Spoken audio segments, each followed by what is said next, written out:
So in terms of current projects then, what are you working on right now within the e-commerce space that excites you?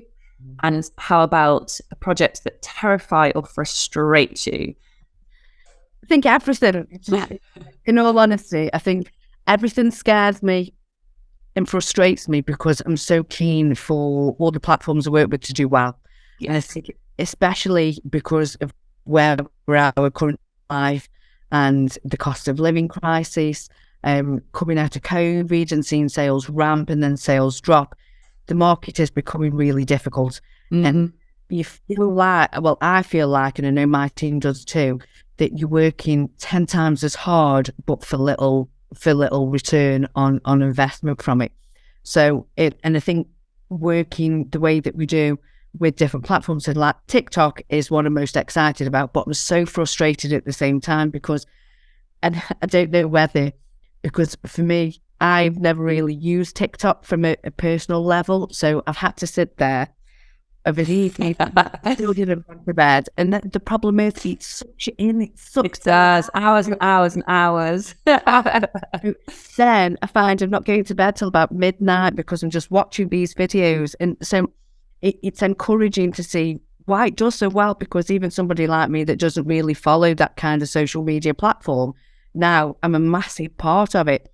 So it frustrates me for the fact that I've got to learn how it works.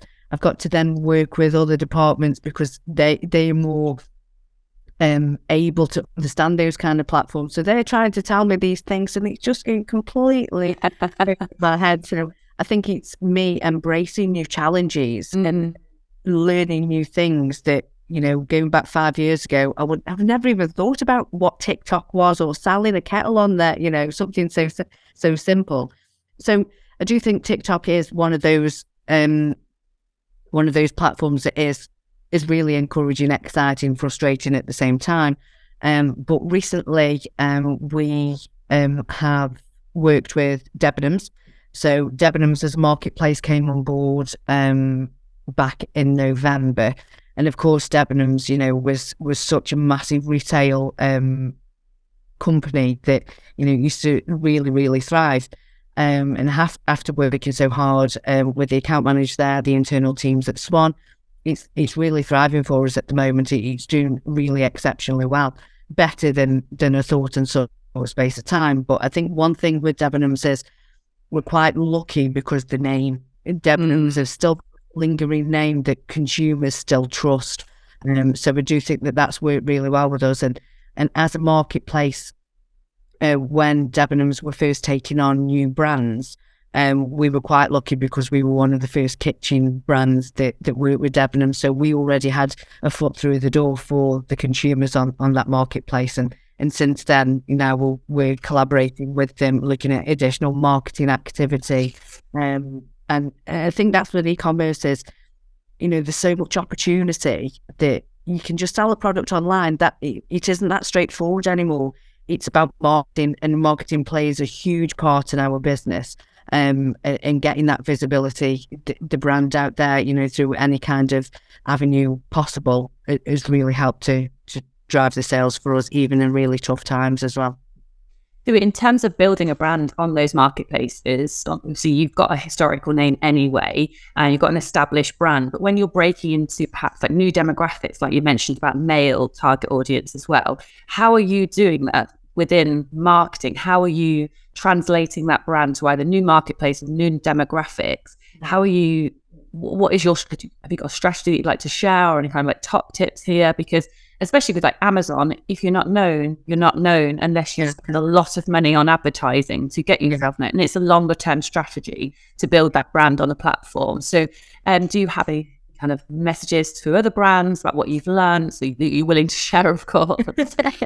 I think over the years, because I don't really head up the marketing department in Swan, we've got another director that does that, but because of the e-commerce and the marketing link, you know, we do work really closely together. Influencers have played a massive part for us, and especially bringing that demographic down from an age range. But I think what we do, we use a lot of data analytics to assess the consumers, with the location, the age ranges, We also work with a company that helps us to look at trends. So what's going to happen in 2023, what's going to happen in 2025. And they kind of give us a little bit of insight as to what kind of products would be beneficial or would be really good and sell really well. It's about trialing. And I think one thing that we've learned with Amazon, especially with it from an advertising perspective, you can absolutely throw so much cash at that, but it doesn't always mean that you're going to get the end result. And sometimes, and now we're coming to that stage where you have to be a little bit more stringent with how much cash you're spending. Am I targeting the right person? And so for us, especially with the likes of sponsored brands on Amazon, for us at the moment, that's working better than using sponsored products or sponsored scenes and things. So we're just ever changing. You constantly test. Measure. You have to. You can't look at something that worked yesterday that's going to tomorrow. And that's the kind of environment that we're in now in an e-commerce world. So it's just about trying different things, being creative, and looking at the analytics, and looking at what's working, what isn't working, and looking at future trends. I can't give a definitive answer because you know what, there isn't one at all. It's about how you as a company, as a brand, or as an e-commerce director, need to do what you need to do to make sure that those sales are going. Yeah, absolutely. Keeping constantly abreast of trends and test and measure. Yeah. This might actually, so my next question for you, Katie, is what are the biggest trends in e-commerce that both scare and excite you? And are there any trends that you wish would go away? So you've talked about trends like perhaps products, branding and demographics, but is there anything that's trends that you wish would go away? So like perhaps maybe 2 years you might have buried your head in the sand about TikTok, for example, as a lot of brands have done. My head in the sand about TikTok. In a good way. Yeah. Are there any trends that scare and excite you, or any trends that you wish would go away? I think generally when we look at e-commerce from a marketplace perspective, and that's more where my background is and my speciality, the competition between the different marketplaces is becoming really difficult now. When you work with a specific marketplace over a long period of time, you always necessarily feel that you have a love for that particular marketplace. You see it thrive, you see it grow. And then another one appears, and then you're like, I've got to be on there. I can't not leave because that is an up-and-coming marketplace again. So then you feel like that loved it, that you'd nurtured that original marketplace, but you've then got to give it to somebody, to a different marketplace. So then you fall back and you fall in love with that marketplace then, and then you feel like you're neglecting this one. So I've had all these baby marketplaces that have been growing, have nurtured, have fed, your children growing. Come to me. And all of a sudden, you feel like they're being taken off you, or, somebody else is bringing them up. And it's really difficult to balance each one because they're all different. They've all got different ways of working, different like marketing, different like spend, different, all that kind of stuff. And it's ultimately making a decision on which one's going to be more profitable.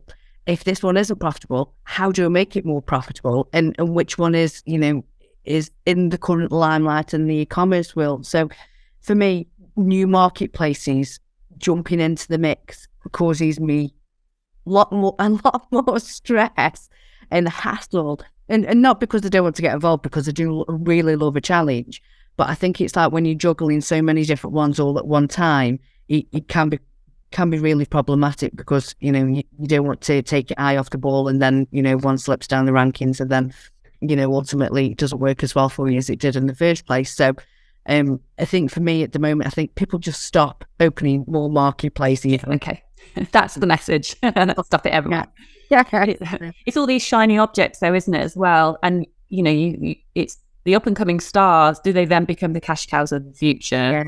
Yeah. And think like from an Amazon perspective, for us at Swan, we know how Amazon works. We know how well it works for us. So ultimately, even though you've got to feed the Amazon the Amazon platform and what it does and the consumers and everything from that side, it still ticks on. It still ticks along, and and you do have to go back every now and then. But some of the other marketplaces, you have to continually sit for at least 7 days to making sure that what you've done 7 days ago is still it's still reacting, or it's still gaining some kind of traction.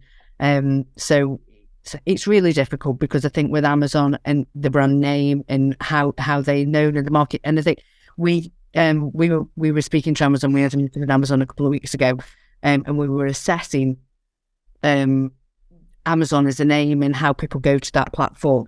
And the thing, and I've got you some figures here, which is absolutely crackers. So Amazon as a platform reaches in the UK 40 million customers, okay? And then majority of them, not necessarily, they don't go to purchase, but they use Amazon for to learn about products, to learn about all the specifications, all the competition, reviews, everything like that. So regardless of where they're going to for their end purchase, it's always at the forefront of everybody's mind to go and investigate a product or a brand or something on that platform. But I think the only problem that we find from that really is we have 3P sellers on Amazon that are selling our products on there. Okay. So we find it then a little bit more competitive, because we're battling against ourselves on products. So again, it comes back to that being creative. How can I make this work again? What can I do to boost yours as a seller on there as the brand, when you're competing with other people that are selling your products as well, that they might have bought off a market stall down. Yeah. Won't be making any profit or providing customer service like yourselves, but yes, that's one of the biggest frustrations, isn't it, for brands on Amazon? Okay.